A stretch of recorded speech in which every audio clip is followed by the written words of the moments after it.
437 North Wasatch Drive, commencing at 7:03 p.m. on April 2nd, 2020. With that, we'll turn the time over to Councilman Morris. He's going to lead us in the prayer and the pledge, and then we'll go to our minutes. So, Councilman Morris. Proclaiming the Pledge of Allegiance. I pledge allegiance to the flag of the United States of America and to the republic for which it stands, one nation, under God, indivisible, with liberty and justice for all.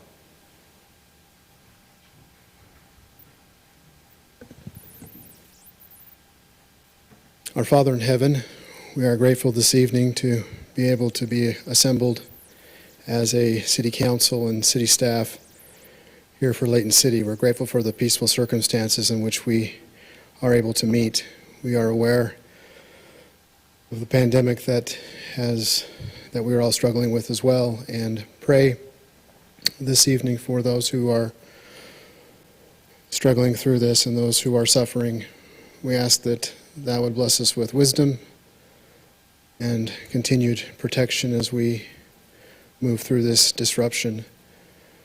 We are grateful for our first responders, those that have put themselves in harm's way for each of our benefit. We ask that Thou would please continue to bless them as they serve us. And please bless the residents of this fine city, Father. And these things we pray for and do in the name of Jesus Christ. Amen. Amen. Thank you, Councilman Morris. That was a beautiful prayer, and we appreciate it, especially for our responders at this time. Okay, Council, with that, I'll look for a motion to approve our minutes. Madam Mayor, I motion that we approve the minutes, Layton City Council meeting March 5th, 2020, emergency meeting March 12th, 2020, and emergency meeting March 16th, 2020. Second. All those in favor? Aye. Thank you very much. Okay, at this time, we'll move on to municipal events. I know typically, Mr. Thomas, you'd be reporting. There better not be any municipal events. Excellent answer. Okay. However, What?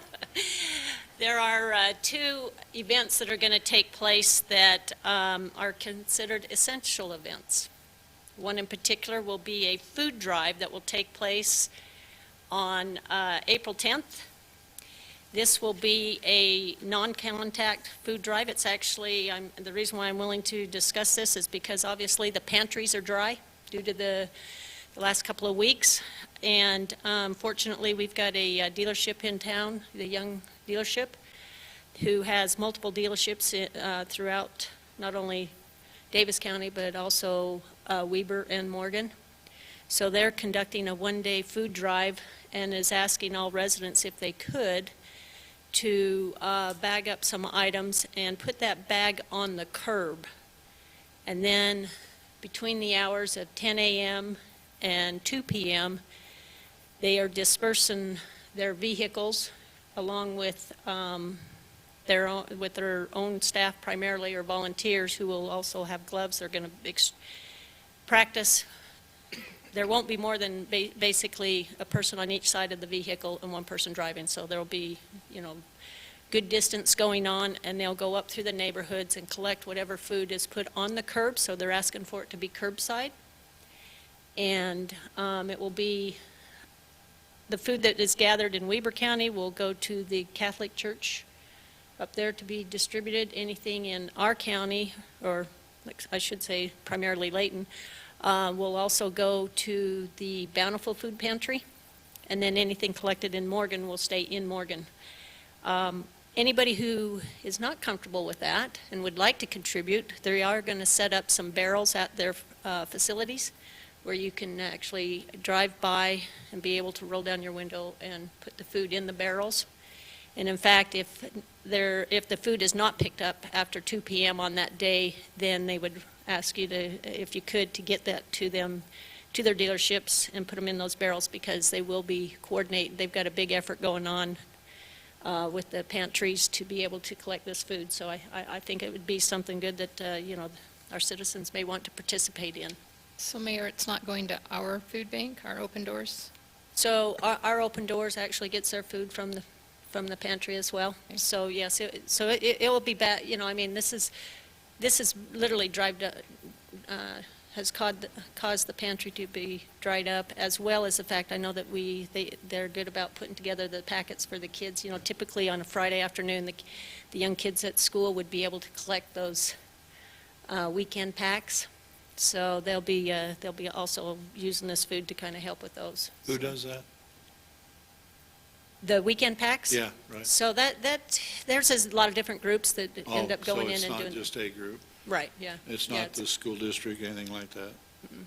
There's various groups that will go out there and Oh, kind of put okay. those together. Of course, now, with the social distancing, it's probably more critical that they're putting together packages for the entire family and being able to kind of work it that way. So that's why they really do need some of this food. Well, Open Doors will take food as well. You can't Yes. give it to them. They'll come and they'll grab it out of your trunk or out of the back of your truck. They need it as well. So Right, yeah, this is a situation statewide, but I do know locally, look, they're trying to do what they can to help correct this. And the day, I'm sorry, I missed that. April 10th? Hope that's right. You said- Are we going to send out an announcement or anything? So the announcement will actually come from their dealerships. They've got a flyer that they're putting together, and then once they have it finalized, they'll end up sharing it with us, and then you guys will be able to kind of to spread that out through your networks as well, just to kind of help get the word out. And the time again is 10 to 2 at the curbside? 10 a.m. to 2 p.m. curbside. Okay. Hopefully it doesn't rain that day. Yeah. So one more item that I think might be good, knowing that we've got a lot of kids that are being homeschooled and looking for activities. This might be kind of fun. It's through the Davis Arts Council. This come up this afternoon. We did some brainstorming with them. And what we'd like to do to kind of help all those on the front lines that are dealing with the coronavirus. It's hard with the anticipation of knowing you're going to have this wave come in, and it's quite taxing on the medical staff already. So it's just kind of a good, upbeat, lifting gesture for them. What we'd like anybody, including the council, I'd like to see you guys submit to the Davis Arts Council a drawing, a card, just a single image, or if you have a painting that you'd like to share with them, we'd like you to go ahead and send that artwork or that submission. And actually, I'm going to read this. It's from the Davis Arts Council. It says, inviting our community to stay home, stay safe, and make art.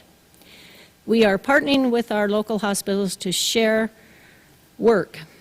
From multiple submissions are welcome. Artwork can be sent to stay safe, make art at gmail.com. So again, that's stay safe, make art at gmail.com. And if you want additional information on that, you can go ahead and email the Davis Arts Council at davisarts.org. So I think that would be a fun gesture. They're going to put together a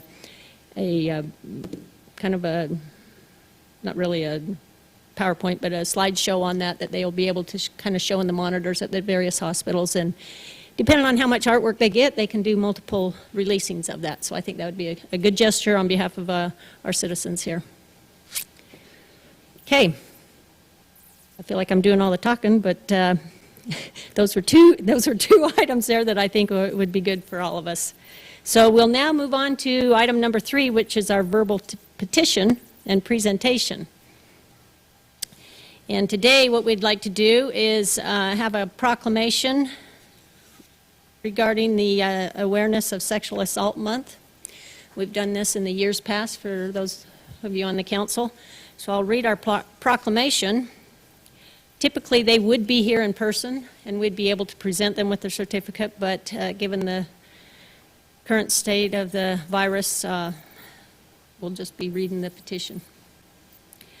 Whereas Sexual Assault Awareness Month is intended to draw attention to the fact that sexual violence is widespread and has public health implications for every community member.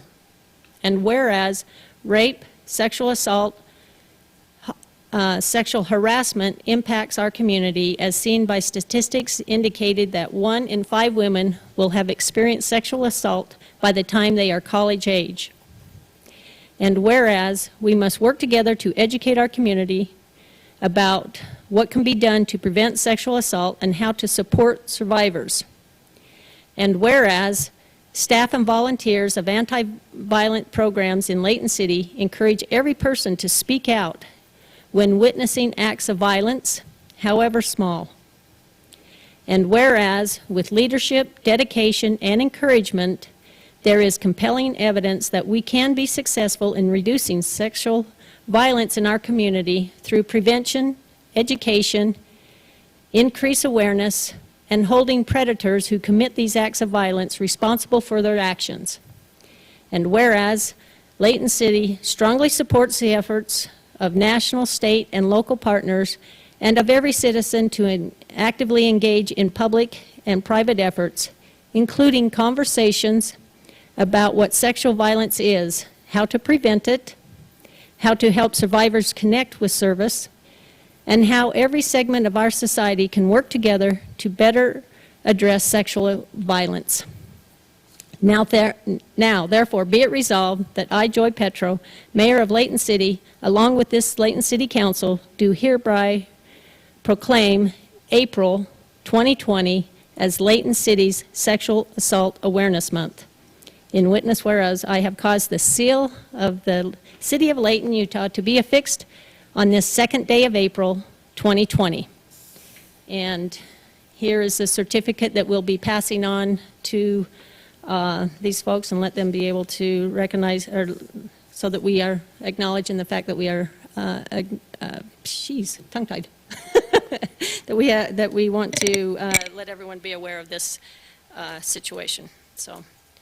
So who are these folks? Are we talking the shelter people, or who is this going to specifically? So it's with Safe Harbor. Safe Harbor, okay. And typically at this, in years past, what they've done is they've actually wrapped our light poles with turquoise ribbons.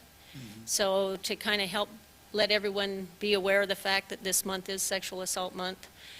I don't know if they're going to be able to do that. They've relied on volunteers in the past to be able to put those ribbons up, and this year, obviously, we're all in a different circumstance, so if not, just, please make sure that, we let everyone know, or if you witness it, to please come forward and let's stop this act of violence.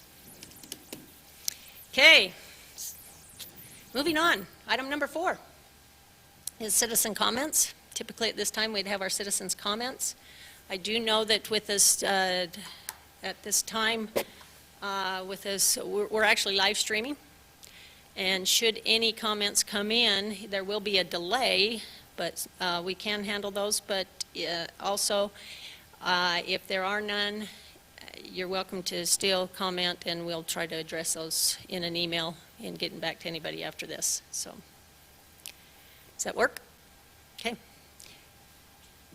Madam Mayor, did we have any come in via email from before the meeting? So it was announced today that you could. Right. Hey, Gary, do you know if we received any emails beforehand?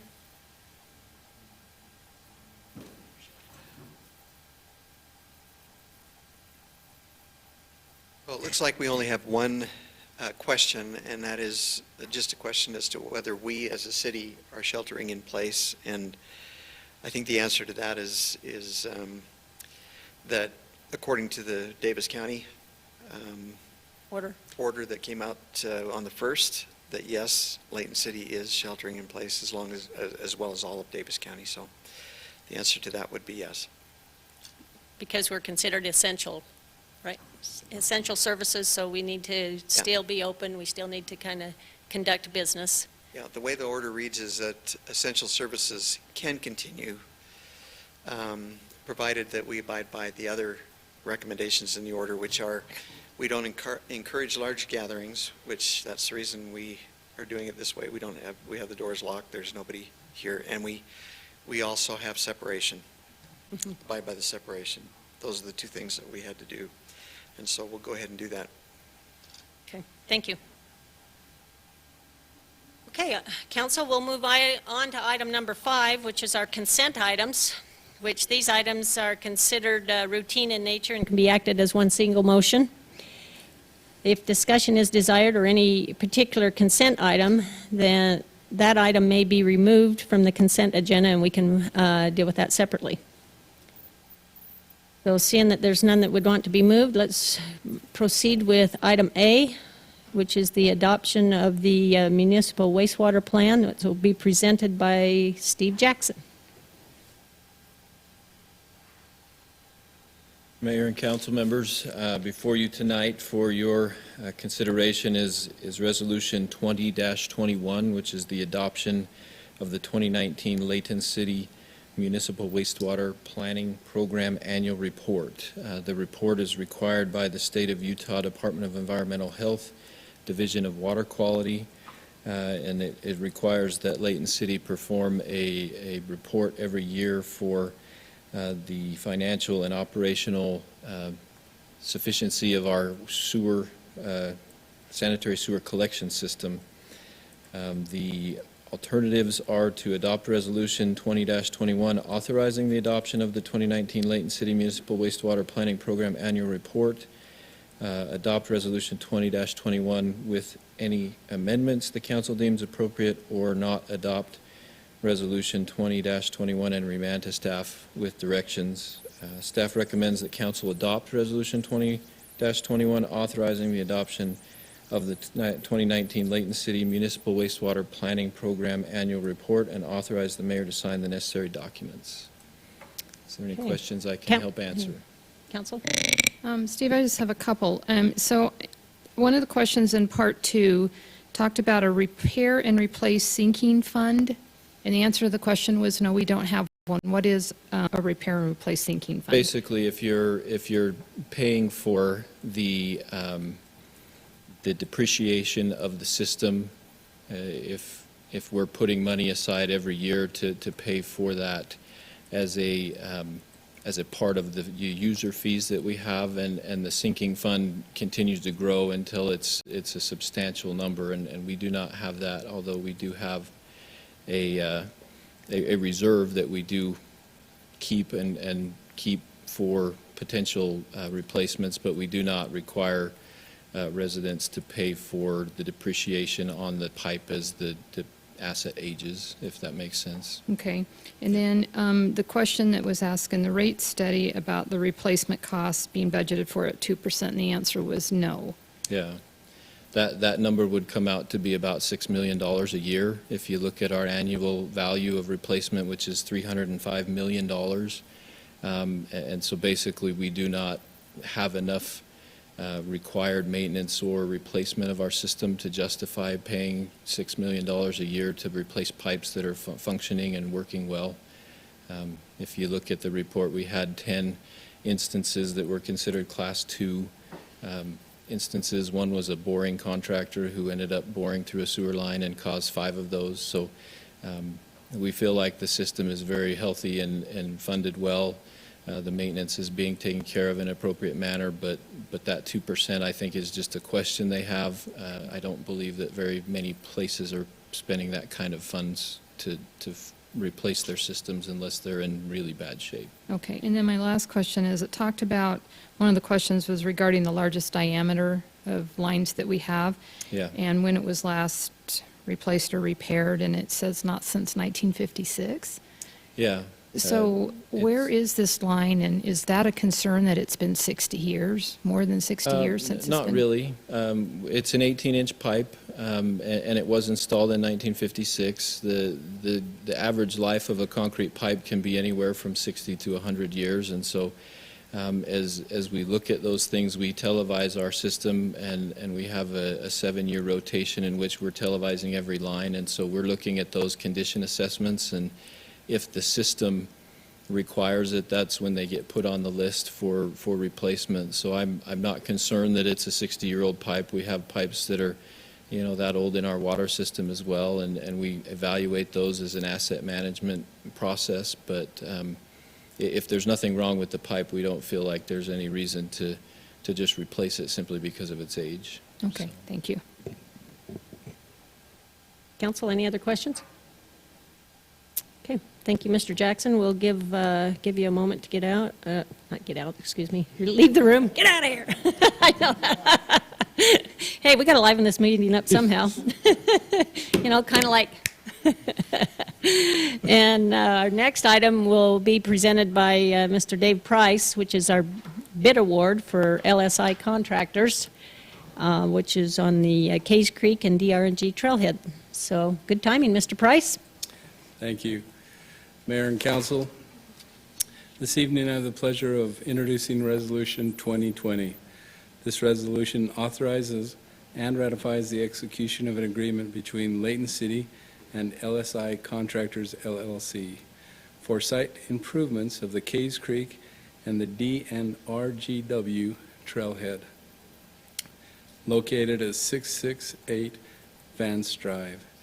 The project includes the preparation of the site for an installation of a drinking fountain, concrete pathways, a kiosk, benches, and landscape improvements. This project and these improvements are included in the current budget approved by the council. On February 18th, 2023, bids were received, with LSI submitting the lowest responsible bid in the amount of $78,014.50. On March 18th, 2020, negotiations for entering into an agreement were recommended by park staff to the city manager to execute an agreement because LSI's desired timeline for commencing the work,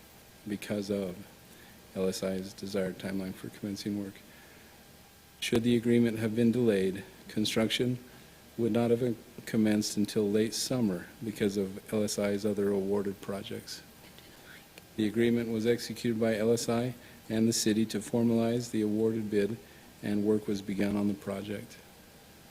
Staff recommends the council adopt Resolution 2020, authorizing the city manager to conduct negotiations and execute the agreement between Layton City and LSI for construction of the Case Creek and DNRGW trailhead, and ratify any actions heretofore in furtherance of this resolution. Any questions? So the way I read it, and I drove by there the other day, they're actually moving dirt. So some of the agreement's already been in place and they've started. We're just more or less ratifying that part of it and accepting the bid, right? That's correct. As awards are Thank you. as awards are scheduled for these contractors, the sooner you get the agreement in place, the earlier your construction date is scheduled. And so we did not want to wait and let another city or organization jump in and take that first spring schedule. Typically, we don't do it this way, but LSI basically came to us and said, we've got several big projects in the pipeline. If we assign the agreement with one of them first, your project will be bumped to the late summer or fall. So we did go ahead with the execution of the agreement. And today you can ratify that if you choose to. And then I just have a couple of questions. So since I moved from there, I'm going south on the trail now instead of right there. Is there a bathroom there? I mean, that was always the discussion, was there was going to be a bathroom at that trailhead, or is this going to replace that? There is not a bathroom at this location. Okay. And that's off the table then? The city council, the previous city council, removed the restroom from this Okay, site. okay. Do you want to go into detail, though, as far as some of the items that are there? Because there will be the changing station or your bicycle, right? Pump Yes, station, so yeah. there's, in those amenities, there's a very nice... Excuse me, Dave, just because we're all new at this, I've been instructed to really watch you guys and make sure you talk straight into the mic, because these are directional mics and they don't pick up sideways. So when you turn sideways, they don't pick it up. Okay. So the site amenities in this area, there's some very nice landscaping up front that includes small ornamental grasses. There's a little plaza area with benches, a nice trellis that will have informational signage on, as well as a bike station, a drinking fountain, and a pet watering station. And the only other question I have is, I shared with you an email about the concern about the maintenance of the trail from the Parkway to Gentile, which this falls in the middle of all of that. I did hear back from the one homeowner that you did come out and they did clean up the garbage, but they're still concerned about the trees and the overgrowth onto the trail itself. So when all of this landscaping is put in, will those issues be addressed as well to make that part of the trail safe? This trailhead is located on city-owned property, and we will maintain it and take care of it like we do our other properties. Well, they're asking about the trees that are falling onto the trail that are on the easement that I'm assuming the city maintains the easement of the trail itself. I can Along- speak to where they're talking. It's not north to Gentile. It's actually It's- kind of east towards Flint Street, that little gap that runs along the creek there. There is a lot of branches that have fallen and are all in there, and I know that we just haven't had a chance to send a crew Well, out there to work yeah, on it. This is directly the homes that back on Trailside Drive. That's where these complaints have come from, that there are trees that grow along the trail that are not the homeowners, that are hanging over onto the trail and leaning onto the trail and stuff. And they got back to me and said the trash was picked up, but they thought the trees would have been taken care of. So that's just a sideline to this, but just since you were here, I thought I'd tell you that.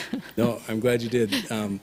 It's important distinction is that the ownership of that property is not in our hands. We have a very limited agreement with UTA to manage the trail and the immediate area next to it. Our agreement does not authorize us or direct us to take care of the entire landscape from north to south in the city. We have always removed any hazards or anything that could cause a problem for the homeowners or that could fall on or directly injure people on the trail. If the city wanted us to be more active in the entire landscape from fence line to fence line, from the south side of the city boundaries to the north, that would be a change in what we are currently doing. Okay, And like we I said, would take our direction from you on that. okay, I haven't gone out there to look, but my understanding is these trees are on the trail.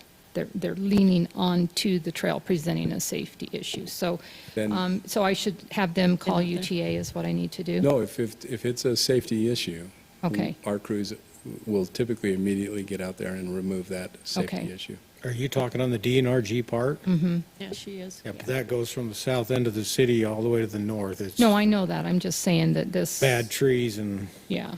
And if they're causing a problem, whose responsibility is it to take care of? So, Trees. so.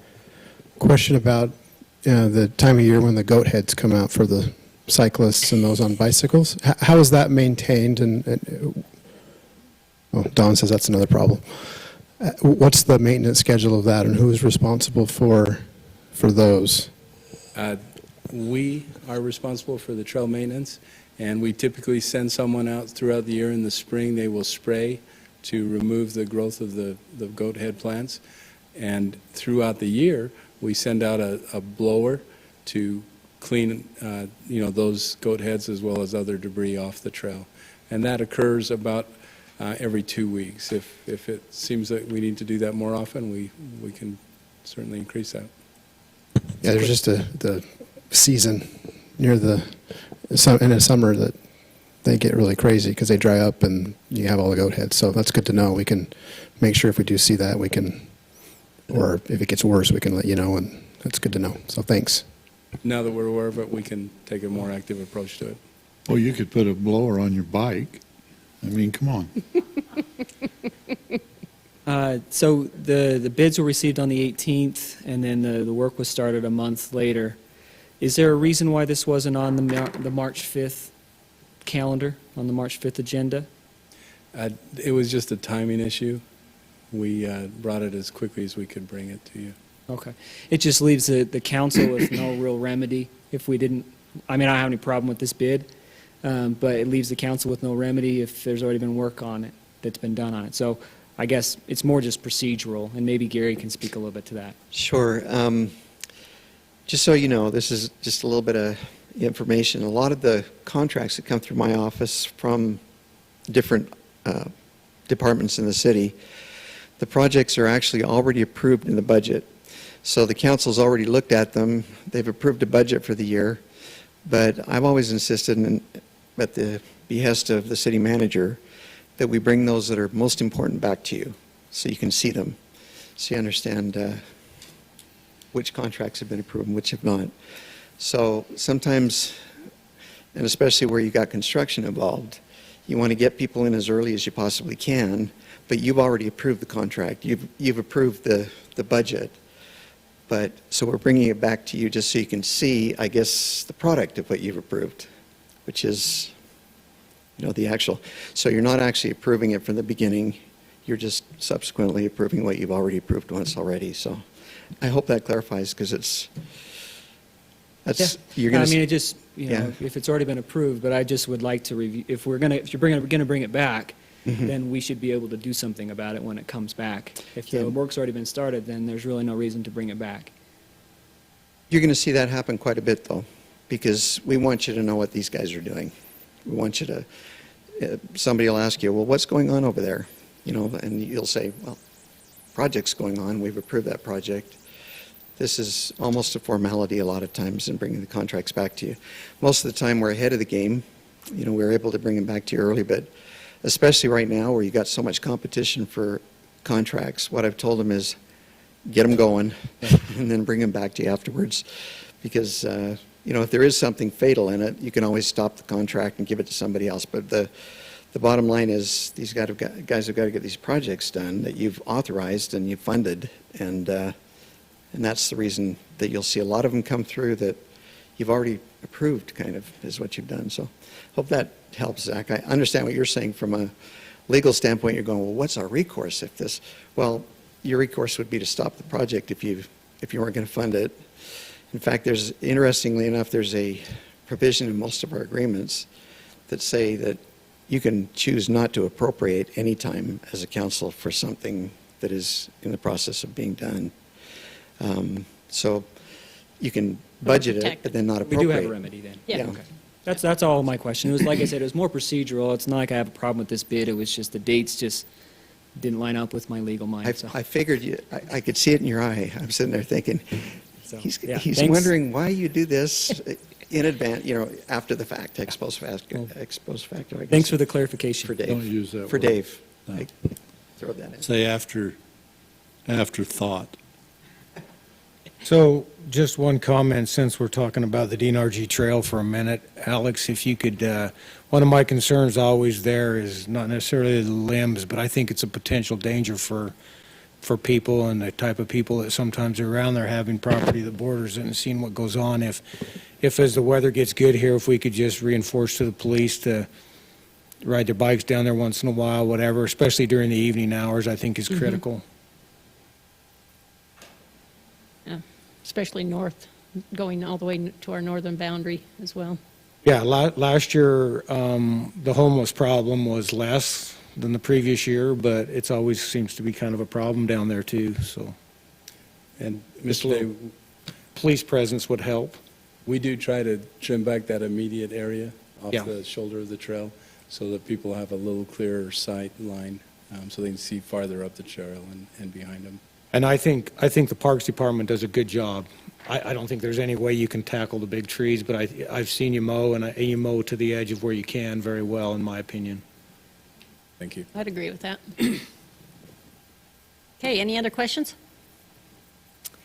Okay, well then, we'll give you a moment to Speak out. vacate the building, Thank you. the area, and bring on Chad Wilkeson for item number C, which is our annex request, which is on the Robinson Annex, which is Resolution 20-23, which is approximately 3645 west, 100 south. So, Mr. Wilkinson, you're up. Thank you. Mayor and council, just give me one moment to bring up my presentation.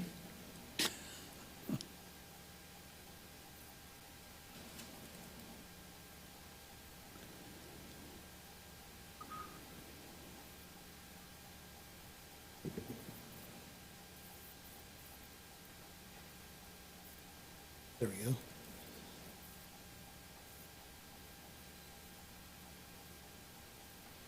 So this is actually the beginning of the process for an annexation. An annexation petition has been received by the city for approximately 3 acres.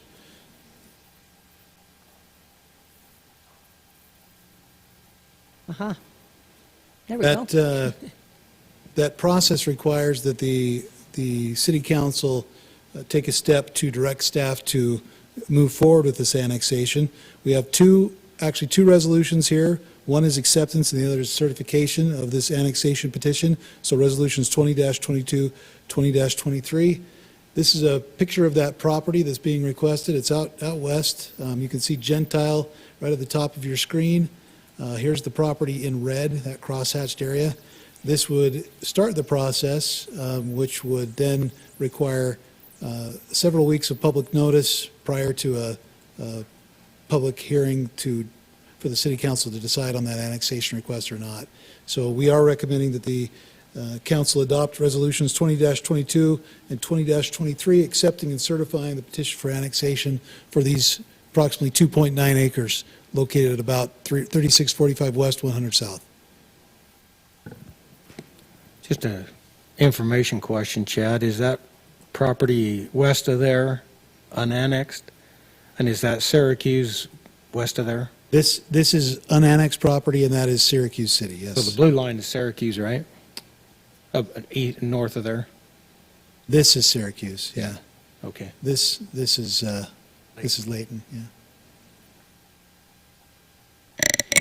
And this doesn't create an island? I mean, are we going to allow access? Obviously, Syracuse has already stopped the ability to come into this unannexed piece of property.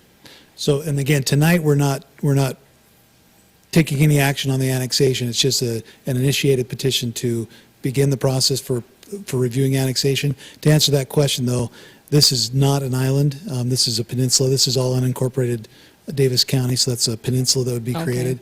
There will be some discussion that we'll bring forward to you at a future council meeting to talk about some conditions that will be applied to this annexation. There's some things that we want to put in an annexation agreement that will provide for access to that property in the future.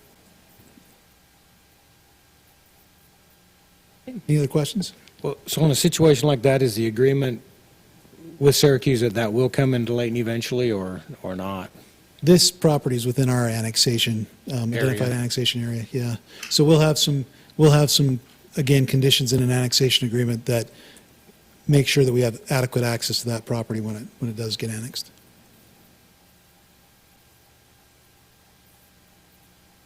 Any other questions? Okay, seeing none, this actually brings our consent items to a conclusion, so I'll look for a motion for adoption of the consent items as presented.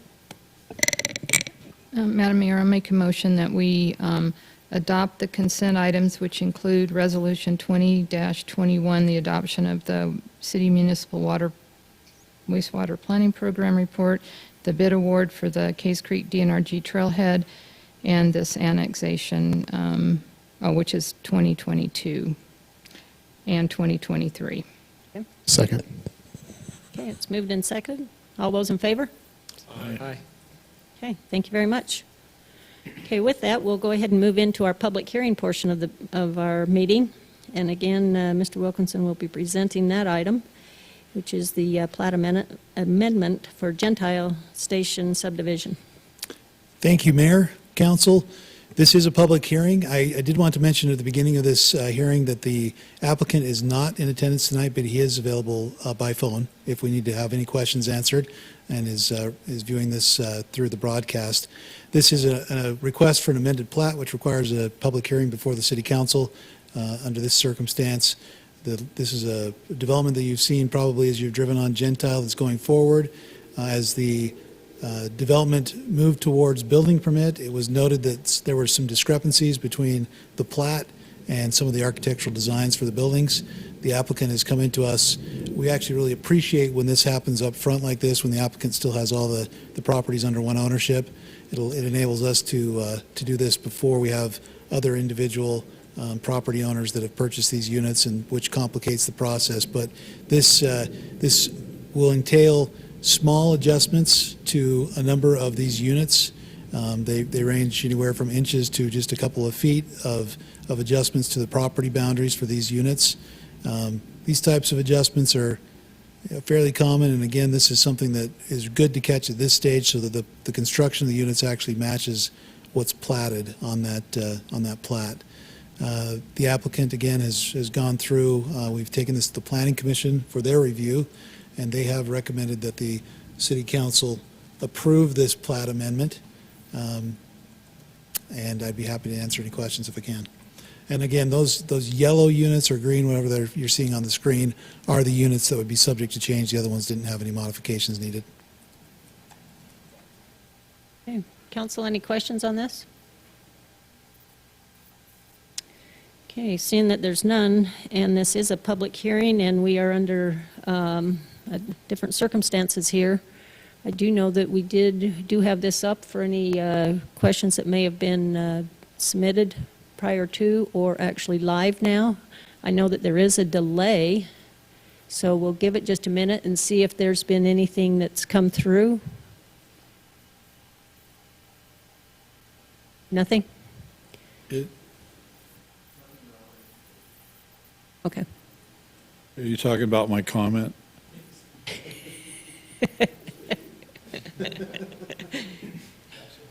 On the egress, they have ability to turn right or left, especially on the one at the bottom. Here, Egress, I don't know if that's the right word, but you're talking about the vehicle on the access? exit, where they're exiting out on the Gentile, can they go left and on the bottom one? I don't believe there's any restricted access, but I actually don't know the answer to that question. Steve, again, I can go check with him, but No, I'm just, because I don't know how far, but it's not very far from the full access. Walk Steve's telling area. me from behind, full access on that. full access. Mhm. Yeah. I was going to say, I think there's 3 of us that probably drive this road regularly, and Well, I that's just, striped, right? yeah, I mean, I think there's enough room. I just get a little concerned when they stop for the children, which is great, at the Crosswalk. crosswalk. But then when they're done and everybody starts going, Yeah, thank you. And just as a reminder, this Yeah. plat has already been approved. What they're looking at is just an amendment, small adjustments to each of these units to be in conformance with the architectural drawing. So that plat's already been approved. right, I'm sure it has, obviously. I just was wondering, because I travel it a lot, and If I twice recall, a day, it's pretty rough. Dave, there was quite a bit of discussion at the Sure there time was, with yeah. the school and the in and out of the school and the whole thing through Yeah. that whole process. Yeah, these, I felt comfortable, I just had a few little worries that I'll find out So Chad, after it's up. sorry. How do they usually detect these little inches and feet when they go to survey for the lots and stuff? It just comes up, or? It comes up in that instance. Sometimes when someone purchases a property down the line, and someone comes out and does some survey work for them, they'll detect these discrepancies at that point. So this is actually the best time to catch these types of discrepancies and fix them, for sure. okay. I'm going to look back to our technical team and see, has there been any other additional questions that have come in, or any questions whatsoever regarding this Gentile station? Okay, very good. Council, are you comfortable with closing the public meeting then and making a motion on this? Okay, if so, then I'll look for somebody to take some action. Madam Mayor, I make a motion that we close the public hearing and approve the plat amendment for the Gentile Station subdivision plat amendment, approximately 280 West Gentile Street. Second. Okay, it's been moved and seconded. It's being that this is a public hearing, we do need to take a roll call vote. So with that, I will start with Councilman Thomas on the end. Yes, it's fine. Speaking to the mic. Yes. Okay, Councilman Morris? Aye. Councilman Yes. Fitzpatrick? Okay. Councilman Bloxham? Aye. Councilman Day? Yes. Okay, thank you very much. So that concludes our regular council meeting. However, in our prior work meeting, we agreed to, wait, before I say we need to go, Gary, do we need to close the council meeting before we go back to our items on our work meeting? We do, right?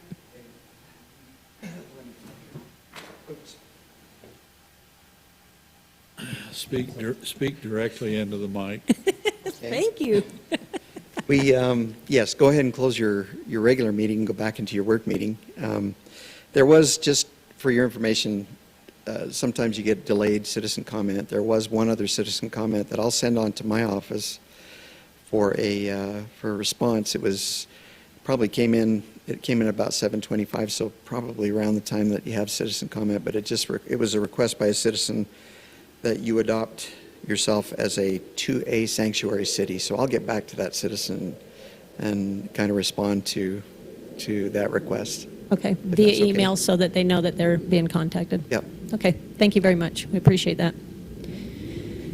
Okay, so council, let's go ahead and close our regular council meeting for April 2nd, 2020. Madam Mayor, I make a motion that we close this meeting and go back into a work meeting. Okay, second? Second. Okay, all in favor? Aye. Aye. Okay, thank you very much. Okay.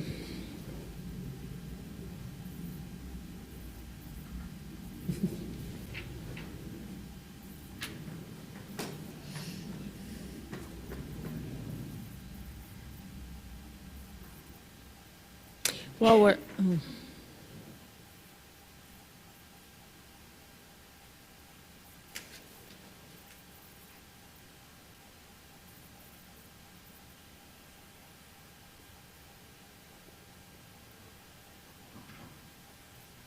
oh, yeah. Oh, yeah. Okay. We'll now go ahead and go back into our work meeting. And with that, we'll go on to our, which was item number 4. We wanted to have a further, be able to have time to have a full discussion regarding our street light and street maintenance. And with that, I'll turn the time over to Steve Jackson to make his presentation.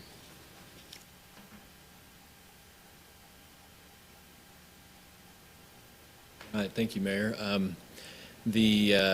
The request by Alex to come present to you with the street lighting, I guess, system report is one that I feel is very important for our city to understand. I wanted to start out by kind of giving you some background on the costs associated with our street lights. So on your screens, you can see that our residential lights, we call them the SLO2. That's just our numbering system, so we know which light goes where. Those costs, those light costs are about $1,900 per light just for the fixture. That doesn't include any of the install costs or any of the wiring or conduit that goes in associated with that. And so the install cost there on the screen is between $1,500 and $1,800 a piece for those. So substantial investment that we're making in our street lighting system. The SLO4s, which are on the collector streets that we have, those are quite a bit more. They're $2,500. They have a more decorative base and then also a cage that goes around the top of the light as well, fluted pole. The installation costs on those, as you can see, is quite a bit higher, $4,500 to $4,800, and that has to do with the amount of conduit and the amount of other. Sorry, I'm trying to not lean over the podium, but I'm going to try my best here. So, is that better? Sorry, Kim. I'll be. I should just yell really loud, I guess. But Well, keep in mind, these yeah. mics, you have to you just talk right into straight them. into them. Yeah, it doesn't pick up any sideways. A little bit more experience here. So, okay, so as I was saying, the install costs on our collector streets is substantially higher, and that is due to the amount of conduit that we run. A lot of the residential lights, it's already in a subdivision. There's power in the park strip, and then they're direct connect lights, we call them, so they don't actually have a meter to them. The Rocky Mountain Power allows us to connect directly to the power and each individual one. However, on our collector streets, there's substantially more conduit, more wiring, more equipment that gets installed with each one of the lights, and so that actually drives the cost of the install up quite a bit. And the install costs, as I mentioned as well, it's not just the wiring and everything, it's the actual work that the contractors that we hire do in order to make those connections. So we do have a couple different lights as well. One on the screen there, the SLO3, we call those our specialty lights. Those you'll see down on Main Street near the UTA train station at Layton Parkway. And they're quite a bit of money. The reason for that is because they actually have two fixtures on the top of that head, so it doubles the cost of the fixture. They kind of run that same cost as our collector roads, as well as the arterials. Those are the ones that you see on Layton Parkway and some of our bigger streets, the teardrop design we call them.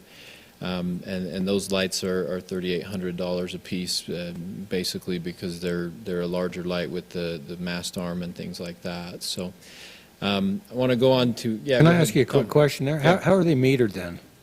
So on the lights that are part of the, sorry, I've got the auto advance going on here. Let me turn that off. So the way they meter them is as we design these systems, then we'll have a meter, an actual power meter that is installed with the lights. Those lights will be daisy chained together, they call it, and so we'll have one meter that will power the lights for like an entire section. So maybe from Angel Street out to 2200 West or something would be on a single meter. Okay. With those. So Sections. sections of lights have different meters at different locations. So Steve, I don't know if you can answer this question. Has that been the problem along Layton Parkway where the sections are going down, that it's in the metering, or is it in the installation, or what's been going on with those lights? No, some of those lights, the problems are when we first installed the lights, I believe you're probably talking the further east sections that have had some challenges. No, the further west Are sections. the further west sections, the challenge has been that we've been trying to get the connections actually made. So the lights get put up and then there's a delay between when we can actually have Rocky Mountain Power connect those. Well, they've been up, and they've gone out several times. Yeah. I've been texting Terry every time I find them, and they come in Yeah. sections. So are there failures somewhere along the line in installation or in the metering, or? The fuse kits, they're called. A lot of times those fuse kits, if there's a problem with that and they get water in them, then we have challenges. And so we're working to relocate those fuse kits into the poles themselves instead of being underground. A lot of our original lights were installed where the lights the fuse kits are down in the ground and they're waterproof, but they're not always perfect. And so those are some of the challenges that we're facing with that. But so I wanted to move on to our map here and the ownership of the lights. So everything you see on your screen in red is a light that Layton City has installed since the beginning of our program, about 2013. The lights in blue are actually lights that are owned by private ownership in those subdivisions. So for whatever reason, the individual developers installed private lights in those areas. And then the lighter gray dots are all of the Rocky Mountain Power lights throughout the city. So there's quite a bit of those Rocky Mountain Power lights, but there's quite a bit of Layton City ownership lights now as well. So wanted to bring your attention to those lights and the locations that those have been installed. As we go forward, there's quite a few lights that we've installed in subdivisions that were kind of in a transition phase. And then development is required to install new lights anywhere where there is new development occurring. So those are probably HOAs and stuff, and they pay the bill on them as well? no, those are city-owned street lights that we The pay. blue ones? Oh yes, the blue ones blue are ones. the blue ones are either HOAs or they're paid through. The individual homeowner has a light on their lot and they pay Oh. it through their power bill. Okay. There's a couple of weird circumstances out there. I'm not quite sure how they all ended up that way, but that's the way it works. So I believe the one there by Cold Creek Way is actually, I think it's Clearwater Cove is the name of that subdivision, and it is an HOA that pays those power bills, is my understanding. So, We live in one, Tom, and it's the HOA pays it. All part of the fee? Yeah.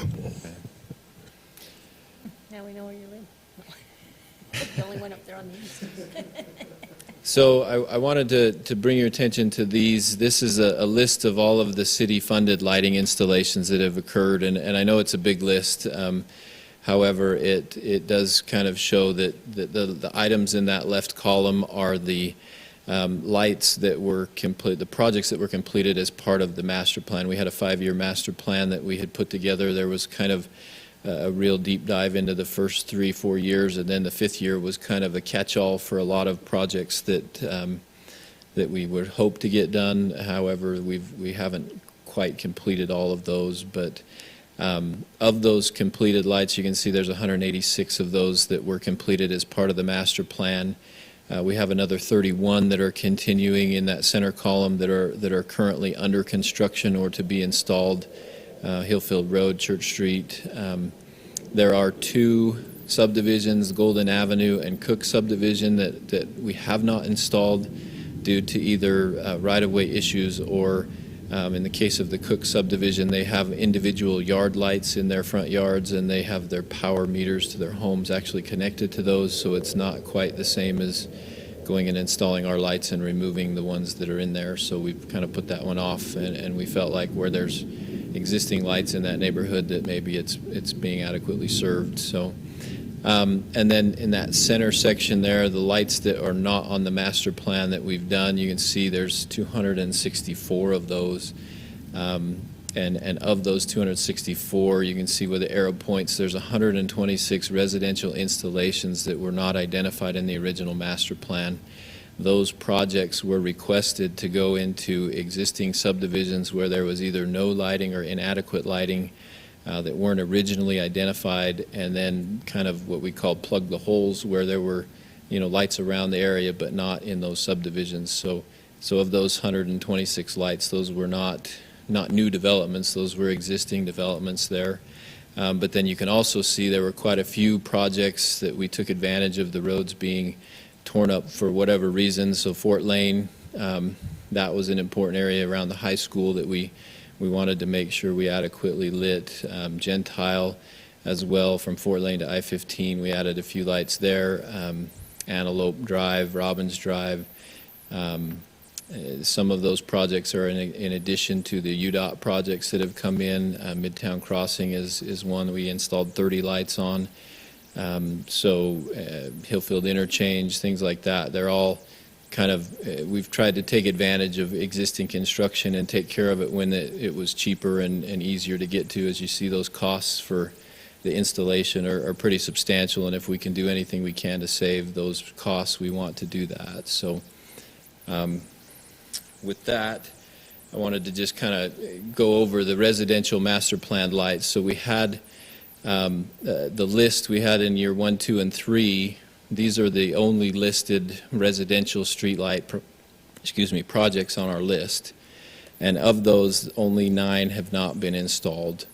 Golden Avenue was not installed because we have some right-of-way issues where we don't have property, and we just haven't pushed that issue yet to try and purchase that right-of-way. And then again, the Cook subdivision is the one with kind of the different circumstances there. So we felt like we've done a pretty good job installing the lights on the master plan in the residential neighborhood, and then also we added 126 other lights that were needed throughout that area. So I do have a Didn't you say those 126 were not installed? No, they were installed, but they were not on the original master plan. Oh, okay, I misunderstood it. Yeah, so they were specifically put in as a project as residential install lights, so that we could get those into places where there were not lights or adequate lighting that was identified. So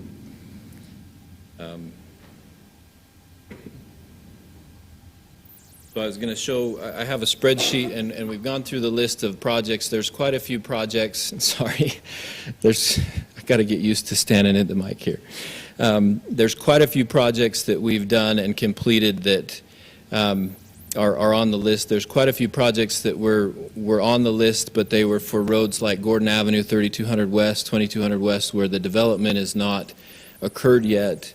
The improvements on the road are not fully complete, and so for those reasons, we've held off on trying to install lights on those roads because, first of all, installing lights with an unimproved street doesn't make a lot of sense, but also there's a cost to doing this, and development is a part of that cost that needs to be, I believe, supporting of this network of lights, and so I have that list and I'll provide that to Kim for you guys to review if you want, but there's quite a few projects in there that are partially completed or on their way to be completed, but there's also a lot that we're saying, hey, it's not the right time because of development, it's not occurred yet, and we're not ready to go and improve the roadway completely. So I think that's all I have for you on the street lighting program. Any questions that I can answer or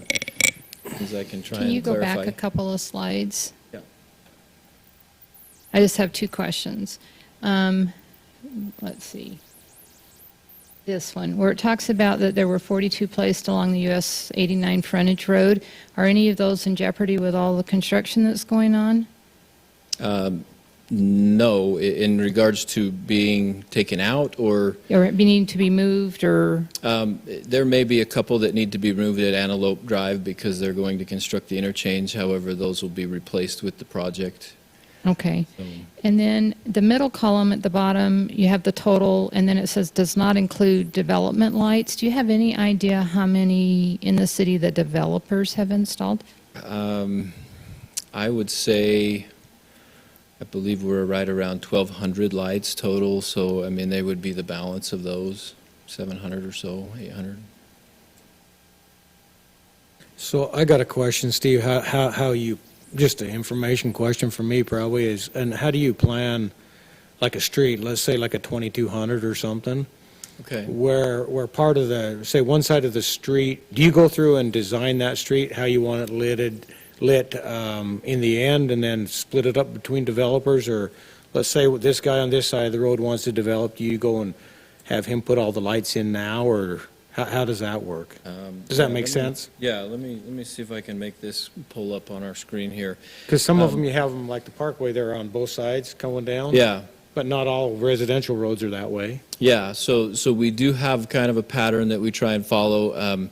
We try to minimize the costs that we have, and so putting them staggered on each side of the road is more of an aesthetic treatment, and so we do have roads where we want that kind of look, and so that's why we programmed it that way. However, some roads have overhead power lines which complicate trying to get streetlights in, and so we're forced to be on one side or the other.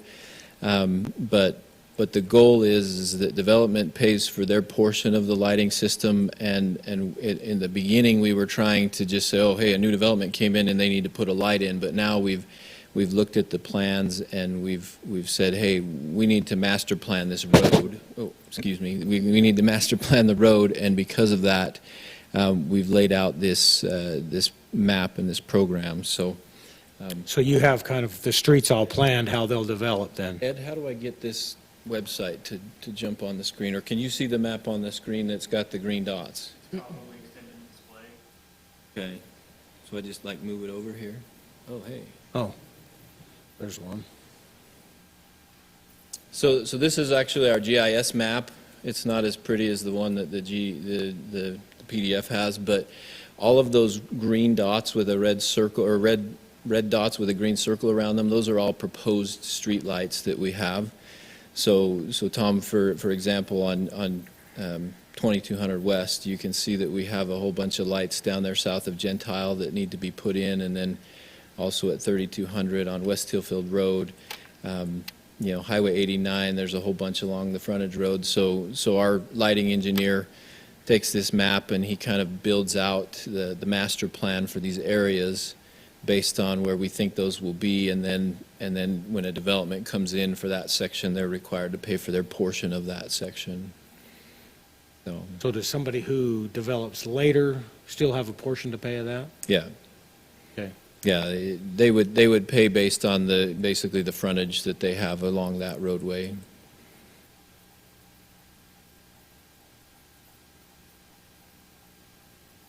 Is there any other questions I can answer for you? Any other questions? Okay, thank you very much. We appreciate that. What about our LTAP? Under the mayor's report, I was going to have somebody kind of update these new I got folks one last on question for the you, Steve. No. local technical assistant Yeah, program Mayor. that Utah State, is that, Yeah, I'll address that one too. okay? is Are you guys good if still? we're- Because I if mean, we're this done is with the very street interesting, and I lighting. think you'll want to hear about this.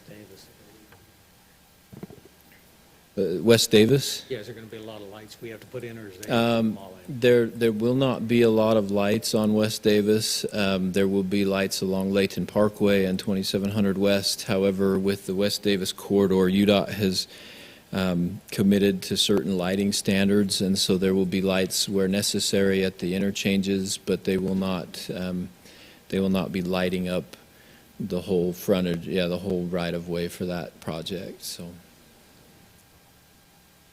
Okay, are you ready to go on to the LTAP project? Okay. Oh, you're good, but next time, speak into the mic. You'd already moved on. It's okay, you still need to speak into it and not turn sideways. Okay, so in 2018, Layton City partnered with the Utah LTAP organization. It's called the Local Technical Assistance Program, and what they are is they're a group that helps local agencies, UDOT, the Federal Highways Administration, through this list of items: technology transfer, technical assistance, training and workforce development, information services, and just basically any transportation needs that people have. And it's housed out of the Utah State University Department of Civil and Environmental Engineering. And the program that we utilized in 2018 is called the Traffic Asset Management Software, or TAMS for short. So if I refer to TAMS, that's what that means, is it's just the program that they use for this. The pavement management system that they have is a GIS-based physical inventory of the roads and a condition survey of our streets. So as we looked at our roadways, we thought that it would be helpful to get a full pavement condition assessment done in order to determine how much deterioration, how much life we have in our roads, and then they help come up with a needs assessment process where they say this much of your system is deteriorating and it needs this type of treatment, and other things that are important to pavement management. It really analyzes the root cause for pavement deterioration, and I believe the last time I gave this presentation, I really had to stress that this is not an aesthetic condition assessment. It has nothing to do with how the road looks, and it has really very little to do with how the road actually feels when you drive it, or any of those things. A lot of people look at a roadway and they say, oh, that's ugly, and even if it's ugly, it still has a serviceable life. And so that's where this is based on absolute just structural integrity of the roads and the ways that you can preserve that structural integrity going forward. So they came up with, or they did an analysis of our roads, and then they came up with recommended maintenance and preservation treatments, and then those costs. They said if you do this type of treatment, this is where you would end up, and the mechanism that they use is what they call remaining service life. So a brand new road is considered to have 20 years of remaining service life. So the RSL of the street network is the acronym we use for the pavement age. So just a little bit of a FYI knowledge for the council mayor is that the functional classification of our roadways, or what we term our roads, we have about 20 3/4% arterial roads of our streets, 7% collectors, and then almost 73% of our roads are considered local roads. And that's important because the treatments that happen on our arterials and collectors are vastly different from our local roads. Local roads tend to be the roads that sit and, bake in the sun, and they don't see a lot of truck traffic or heavy traffic, but our arterials and our collectors are the ones that are carrying a lot more volume and a lot of bigger vehicles and things like that, so they get a little bit more a beating, I guess you would say. So, as I mentioned, asphalt pavements have a 20-year service life if they're brand new. So when you pave a brand new road, that's the RSL would be 20. Okay, and then it goes down from there to 13 to 18 of RSL would be very good, and 10 to 12 would be considered good, fair, poor. You can see the list there. I don't think I need to read everything on these slides, but basically. Conventional practice was that you do a preventative maintenance treatment and rehabilitative treatment on the roads during its 20-year service life. So you say you have 20 years. If you did nothing to the road and just let it sit there, they would consider that you had 20 years of service life left. But if you do these preventative maintenance and rehabilitative treatments, you can extend that 20 years out into the future and save a substantial amount of costs, because the most expensive treatments that you have are the reconstructions of the roads and basically replacing the pavement structures. So a couple of pictures from the slides. They took these for us. You can see the pavement condition on that road is considered excellent. It's basically a brand new road that was just barely paved right before the assessment. This is actually West Gordon Avenue, and this would be considered very good, 14. You can see that there's been some crack seal and then a surface treatment over the top of that to help preserve this pavement. An RSL of 10 on Fort Lane there. You can see there's a little bit of cracking that's gone on, but there's been some crack seal and also some treatment on that. So that would be considered a good road still. This is considered fair. I know it doesn't look like it's fair, but it's structurally, you can see there's kind of that problem in the middle there, but the remaining pavement around it is not really deteriorating and failing at this point. So there's some treatments that you could do to fix that. Now, up there on Sunset Drive, this is considered a poor road. It has a remaining service life of 4. Mainly due to all of the cracking and the fact that it's not sealed. It has caused some of those cracks to propagate and be a problem. And then this would be considered a failed road section. You can see all of that. We call it alligator cracking, but that's a fatigue crack that's basically showing us that the road has lost its structural integrity with the base and the pavement. And so the other thing I need to point out is just because you get to 0 doesn't mean you can't drive on the road. It just means that for the purposes of our assessment, the road has met its usable service life, and the treatment at that point is a reconstruction and a brand new surface being placed on the roadway. So why do we do pavement preservation? As you can see, the blue line represents the performance curve of the asphalt. So at 20 years, you can see it's good, and then you kind of tick down. You get down there to about 11, 12 on the line, and then you do a preventative treatment. And the dashed line, blue line there, this blue line indicates what would happen if you just left the road to fail. But if you do a preventative treatment, you can push that RSL back up, and then you get a little bit more life out of that, and you kind of extend that curve. And then you get down here to a rehabilitation treatment, and you push it back up here, and so you're trying to do that to avoid those expensive reconstruction costs that need to occur at some time in the life of the pavement. So again, the RSL is not affected by the appearance. If it's black, it doesn't mean that it's beautiful or anything. It just means that we've had a treatment on it. But sometimes roads sit in the sun and they oxidize and they turn a little bit gray. But that doesn't mean that they're failed or that they don't have, the structural integrity in the road. It just means that sometimes people don't like the look of the road as it sits and oxidizes.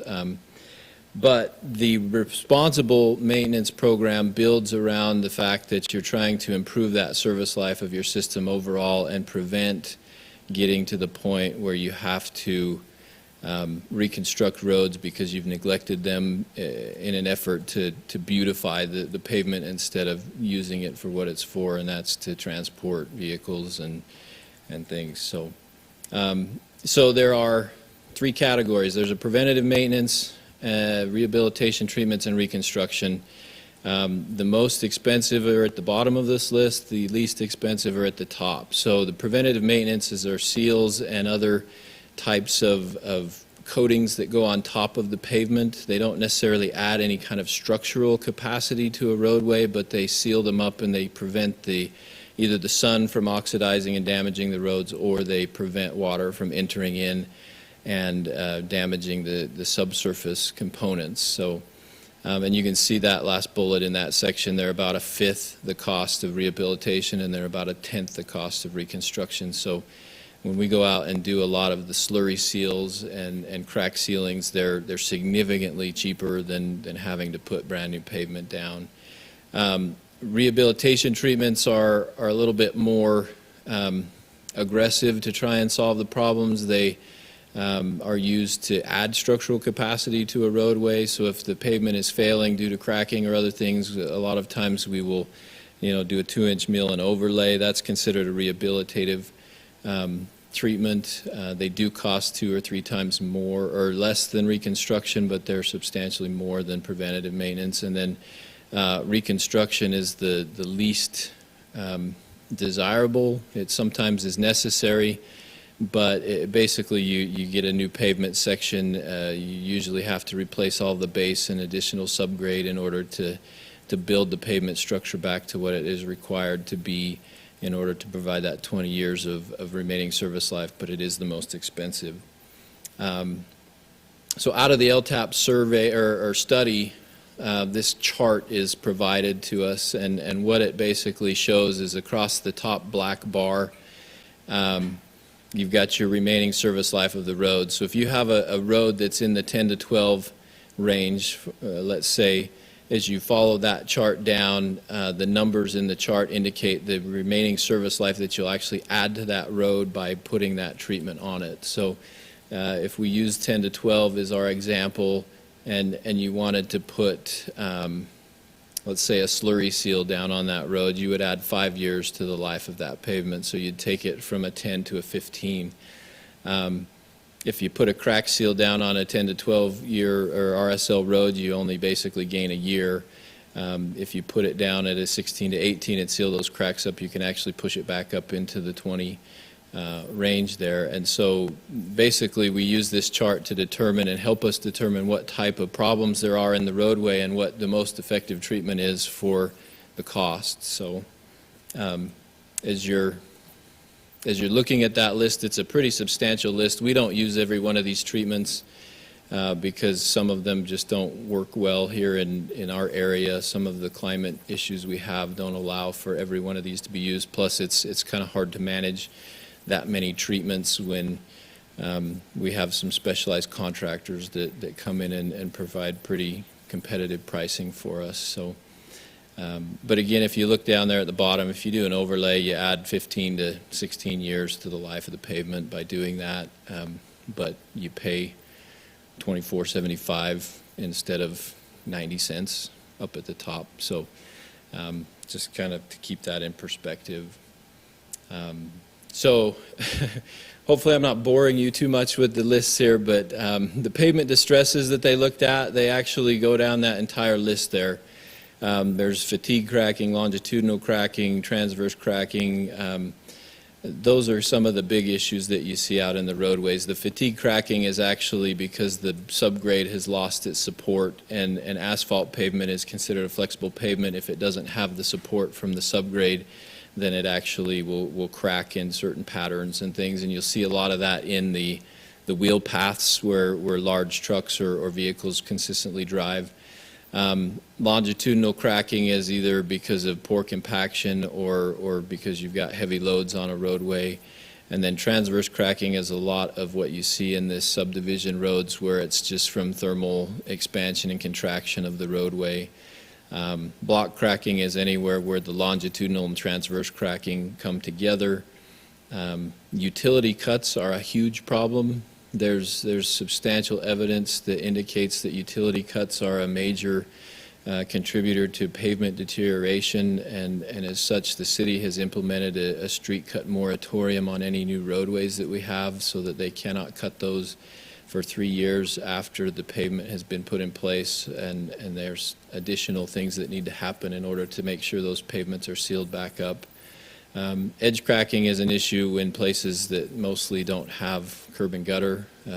The roadway doesn't have a support system on the edge, and so if the vehicles drive out there, they actually crack the edges. And then rutting is something that we saw a lot of on our heavy roadways like Hillfield Road and things. A lot of times that happens at street lights and things where the trucks are stopping and putting extra stress on the roadway. So, Steve, yeah, go ahead.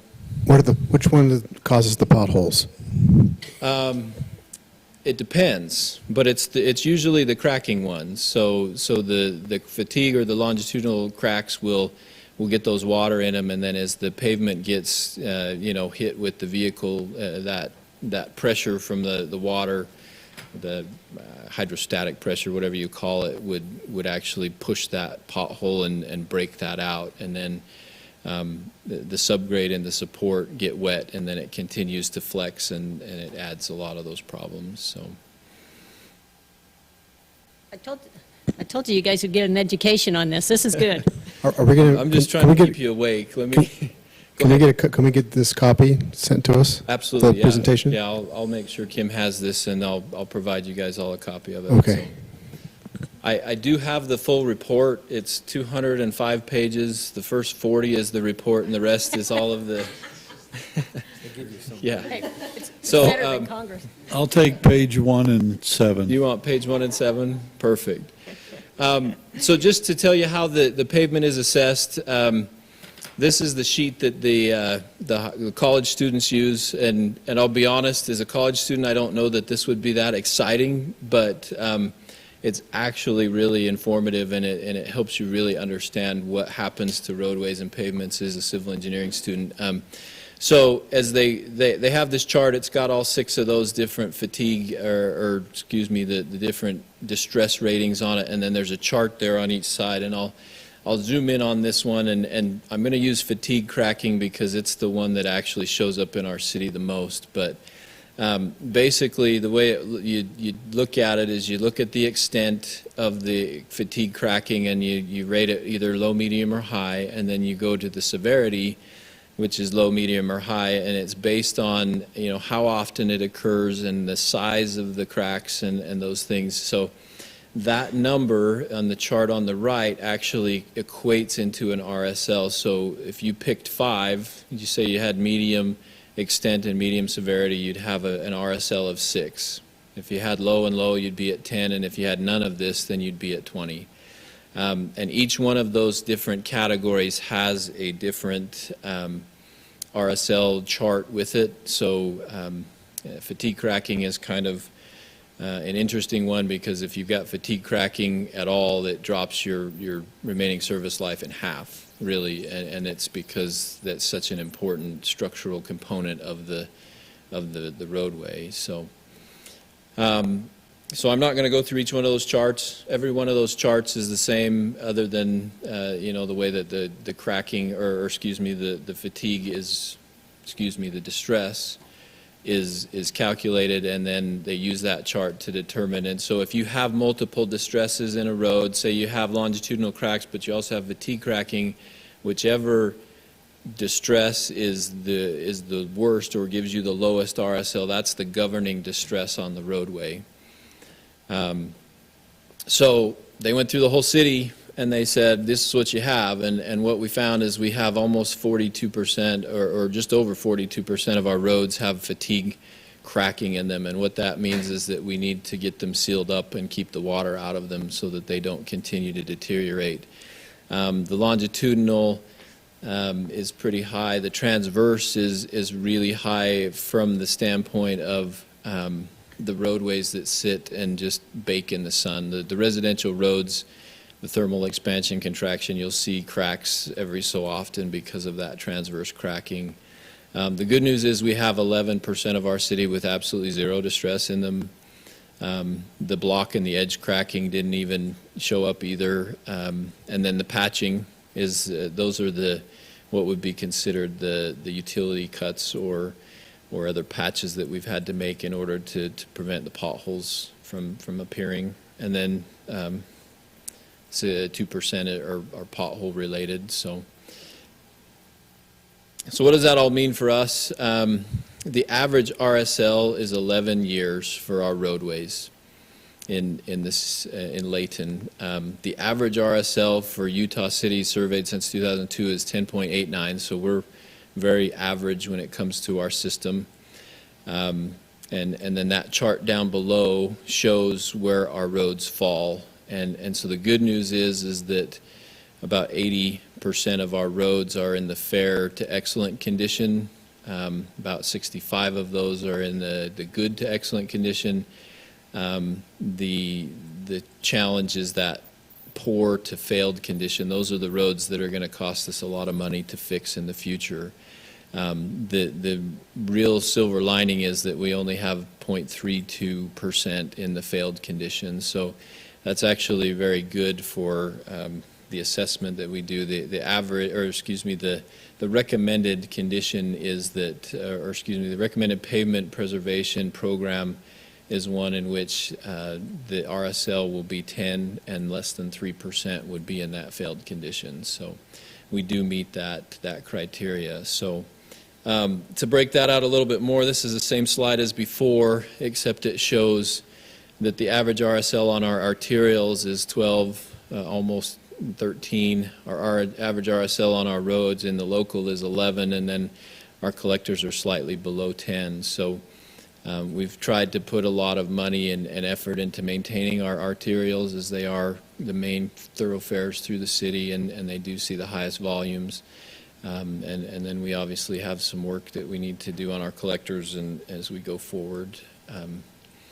So this slide just is showing, basically what are the treatments that you would do depending on the RSL. So what they did is every street in the city has an RSL assigned to it, and then they assigned a preventative treatment or a rehabilitative treatment or a reconstruct treatment to it, and then what the recommended treatment would be and the dates, or a timeline to do that. So you would see there's a 3-inch overlay, there's rotomill and thick overlays, there's slurry seals, there's thin slurry, overlays, there's just all kinds of different treatments that we can do to try and preserve our roads. And the goal is to kind of push our roads from this fair to good category to keep them from dropping into that poor category by doing these preventative or rehabilitative treatments, so that we can add service life to the road without spending the money on the reconstructs where it costs us all that money. So it's to try and keep things moving to the right on this graph. So some of the challenges that we have and some of the things that they pointed out in the report are that the cost of these treatments has increased significantly over the last 10 years. The price of asphalt has gone up. Just the cost of everything in construction has gone up over the years. Unfortunately, we haven't seen a lot of B and C gas tax funding increases over those 10 years either. So we're asked to preserve more roads with the same amount of money as we were receiving 10 years ago, and the cost of those treatments have all gone up. So it's putting us in a real tough position where we have to really maximize our money and be able to do the things it takes to keep those roads from entering that failure state, because we're spending a lot of money on a reconstruct when we could probably put a pavement preservation down and triple or quadruple the amount of roadway we can treat. So the option that LTAP provides is that you can either find other sources of funding, you can either just let some of those lower roads go down all the way to zero and then just fix them when they get there, or figure out a solution. And so that's what we've tried to do, is come up with a program that will keep our roads at the best RSL that we can keep them at reasonably without wasting money and spending it on the high cost reconstructions until they're absolutely necessary. So that's the chart that we have here for our road network. You can see 37% of our roads are in that 10 to 12 category, to keep the roads from an RSL of 10 or more, and 3% That's just another graph showing our distribution. So the estimated RSL of our roadway, if we continue to do the funding that we have right now, which at the time was $2.4 million, our RSL will drop from 11 down to about 9.19, and then we'll end up having our roads that are in that failed state go from 0.32 up to 2.68. So yeah, we're kind of treading water at this point if we continue the way we're going. And then this last slide, we did some analysis to figure out what would happen or what we could do in order to bring our roads up and keep them above that 10 mark. So if you look at the graph there, the yellow line at the top on the far right would be in year 5. That would be a $4.5 million budget a year. And if we did that, we could raise our RSL to slightly above 13. We looked at what would happen if we did a bond and fixed a whole bunch of roads all at once. And you get a really big jump in year 1, and then it kind of levels off, and you actually end up worse off than you were if you just spent $4.5 million a year because of the interest that you're paying on those loans and whatnot. We looked at $4 million a year and where that would put us. That puts us at about 11.5. And then we looked at $3.5 million, and that puts us right there below 11, so it would keep us in the same place that we're at now. Again, LTAP recommends that you stay above 10 and that you have less than 3% in the failed category. With the current projections of our funding that we had at $2.4 million, that's based on the B&C road funding that we receive. We would drop below that 10%, and we'd be very close, or excuse me, 10 RSL, and we'd be very close to the 3% of failed roads. So anyway, that's all the slides I have. I've got all the data and everything you want behind it, but I'm not going to share it with you unless you ask. So Thank you.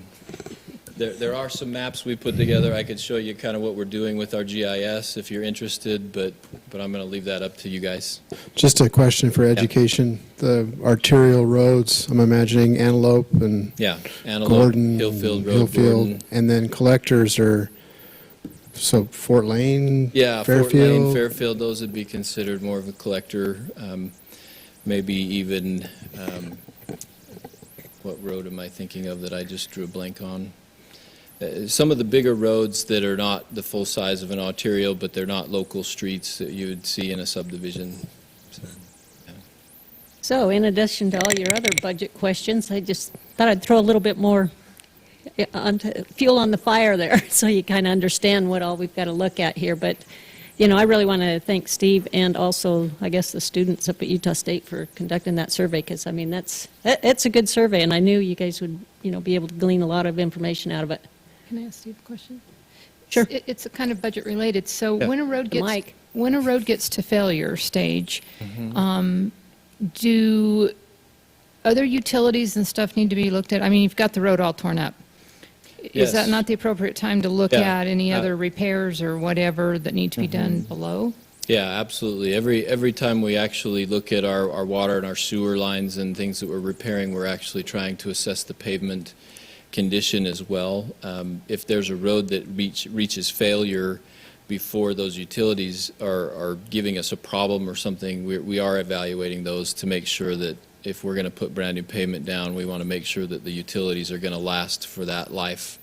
So that if, to your question about the sewer, if we had a sewer line that was giving us problems and it was 60 years old and we needed to put new pavement down, we would combine those two in a budget request to make sure that they were replaced at the same time. Okay. Thank you very much. That was Hey. good. Okay. Madam Mayor, I was just going to mention, in support of what Steve said, as a reminder back to when we had the all-day budget meeting, you'll recall we talked about, we didn't reference the details of LTAP, but referenced that study. And so in the current year budget that was put in place by the prior council, there was an additional roughly $740,000 that the staff recommended be moved or utilize some of that Prop 1 money that's eligible for this to address this very issue that Steve's talking about. And that money was focused on the seals, the crack seals, on that early preventative maintenance that keeps you from sliding down that RSL scale where you have to spend a lot of money. So crack seals, slurry seals, chip seals, those kinds of things. And then in this meeting we recently had, we recommended to you, just as a reminder, there's about another, this year, about 650 plus thousand that we're recommending additional be put into it for this very same purpose. So as you consider the budget questions and all of the concerns that you've talked about previously, I just wanted you to know that the part of what you addressed the other day or was presented to you is seeking to address this to keep that number in the range that Steve has suggested that is appropriate. Okay, thank you. Okay, just real quick, like under unfinished business, or, excuse me, I can still title this Mayor's Report. I appreciate everyone tonight and for the help of the live streaming and that, but knowing the status of what the coronavirus should on its trajectory be by time we meet at our next council meeting, I would say we better, pretty much plan on 100% being virtual on that one. Certainly, we can address it as we get closer, but I want all of you to be aware of that. And in fact, for Ed's purpose, let's go ahead and plan on our planning commission to be 100% on this next one. I think we're pretty much there. And if you could go ahead and contact the planning commission and let them know that I think we should go virtual all the way on their meeting, just so that we've got everybody's safety in mind. So with that, I'm ready for an adjournment. I don't know if you guys are, but with that, I want to say stay safe and let's go home. You guys in agreement? Okay. I make the motion to adjourn. Second. Okay. Thank you very much. Good job.